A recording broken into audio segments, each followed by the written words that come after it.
মুসলমান আমার নাম, ধাওয়াত আমার কাম। দুনিয়ার শেষ ঘাঁটি, আখেরাতের প্রথম ঘাঁটি কবর। এইটাই আমার আসল ঠিকানা। যদি হয় আমল সুন্দর, কবর হবে আমার জন্য জান্নাত। দুনিয়াটা হলো কাফেরদের জন্য বালাখানা, আর মুমিনদের জন্য কয়েদখানা। এই কবর হলো মুমিনদের জন্য বালাখানা, আর কাফেরদের জন্য কয়েদখানা। তাই মুমিন শুনো, যার যেরকম যত সুন্দর আমল সুন্দর হবে, সেই রকম কবর তার সুন্দর হবে।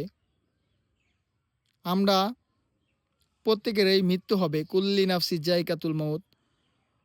পৃথিবীর সমস্ত মাখলুকাতের মৃত্যুর স্বাদ গ্রহণ করতে হবে।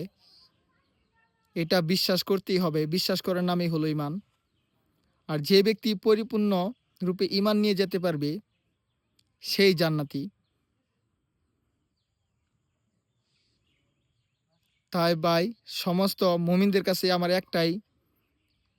একটাই কথা বলবো, যে সবাই আমরা আমল সুন্দর করব। এই দুনিয়া থেকে আখেরাতের সামানা নিয়ে যাওয়ার জন্য চেষ্টা করব। তাই আমাদের জন্য কবর হয়ে যাবে জান্নাত।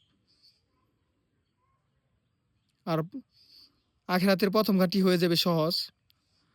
আর যে বান্দার আখেরাতের প্রথম ঘাঁটি কবর সহজ হয়ে যাবে, বাকি ধাপগুলো তার জন্য সহজ হয়ে যাবে। এই দেখেন, আপনাদের কাছে এত সুন্দর একটা কবর তুলে ধরলাম। কবরটা কেমন হয়েছে অবশ্যই আপনারা জানাবেন। আজকের মতো ভিডিও এই পর্যন্তই। আসসালামু আলাইকুম।